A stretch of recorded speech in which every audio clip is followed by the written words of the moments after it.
ये फुटेज ऐसे कुछ साल पहले ली गई थी, जिसमें देख सकते हैं कि कार का बुरा हाल हो चुका है। एक ऐसी कार जो टॉप क्लास है, उसका ऐसा हाल कैसे हुआ? क्यों कंपनी को इस कार को बेचने के लिए 80% तक डिस्काउंट देना पड़ा, लेकिन कोई भी इस कार को खरीदने के लिए तैयार नहीं था।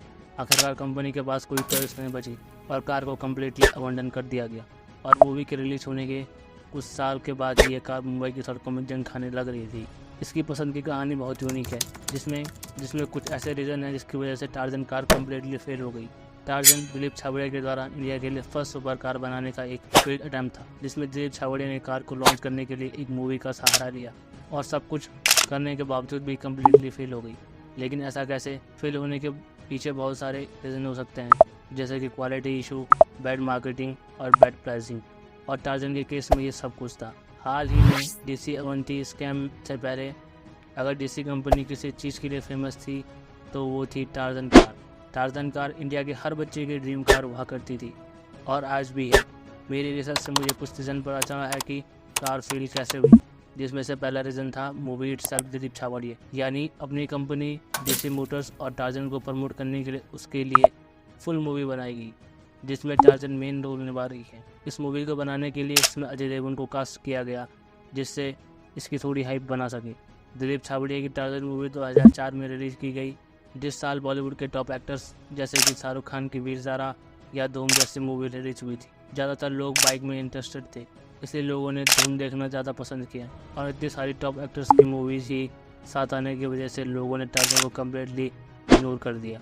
2004 में स्मार्टफोन नहीं हुआ करते थे और जियो जैसी कंपनी भी नहीं थी, तो इस वजह से इंटरनेट भी नहीं था, ना ही कोई सोशल मीडिया था, जिसकी वजह से इंडिया की बहुत सारी मूवी पोस्ट भी नहीं हो पाई। अजय देवगन का इस मूवी में इन्वॉल्वमेंट होने की वजह से कुछ लोगों ने इस मूवी को देखा। टार्जन मूवी जिसमें फैमिली ड्रामा और बॉलीवुड रोमांस का तड़का लिया था, लेकिन मूवी के देखने के बाद ही लोगों को पता चल गया मूवी बनाने का कास्ट 14 करोड़ आया था, जिसमें से मूवी सिर्फ कुछ ही करोड़ रिकवर कर पाई। टार्जन मूवी के फेल होने के बाद दूसरे प्लेटफॉर्म पर रिलीज़ किया गया, जहां पे थोड़ी सक्सेस मिली और लोगों को टार्जन के बारे में थोड़ा थोड़ा पता चलना शुरू हो गया था। इस प्लेटफॉर्म के सक्सेस के बाद दिलीप छाबड़िया ने फाइनली टार्जन को रिलीज़ कर दिया 2 करोड़ प्राइस के साथ। टार्जन मूवी प्लेटफॉर्म से फेमस भी थी, बट इसका इफेक्ट अमंग द किड्स पर पड़ा। ये प्रॉब्लम क्रिस्टीन हॉलीवुड मूवी को कॉपी करने की वजह से आई थी। क्रिस्टीन एक हॉलीवुड हॉरर मूवी थी जिसमें कोस्टा लोगों को मार रही है और बच्चों को ये कार बहुत पसंद आने लगी, लेकिन उसकी 99% फैंस बच्चे ही थे, ऐसा कह सकते हैं। एक्चुअली कंपनी के लिए एक फेक डिमांड बन गई थी। टार्जन की इस फेक डिमांड की वजह से दिलीप साहब ने इसकी प्राइसिंग 2 करोड़ रख दी। कुछ लोग जो इस कार को ख़रीदना चाहते थे वो भी स्टेप बैक कर गए।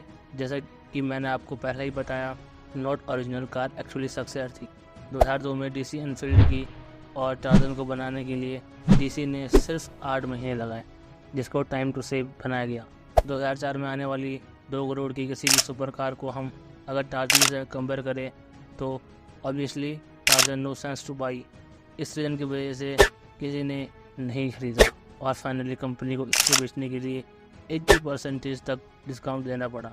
इसी मोटर्स ने टार्जन को 55 लाख में ऑफर किया, लेकिन इतना बड़ा डिस्काउंट देने के बावजूद भी कंपनी सिर्फ एक ही यूनिट सेल कर पाई और इन 17 सालों के बीच कार के पीछे कई ओनर्स बदले और उसके लास्ट ओनर्स ने उसको मुंबई की गलियों में सड़ने के लिए छोड़ दिया। फाइनली टार्जन को दूसरी कंपनी के द्वारा खरीद लिया गया था और अभी इसको रिस्टोर किया जा रहा है।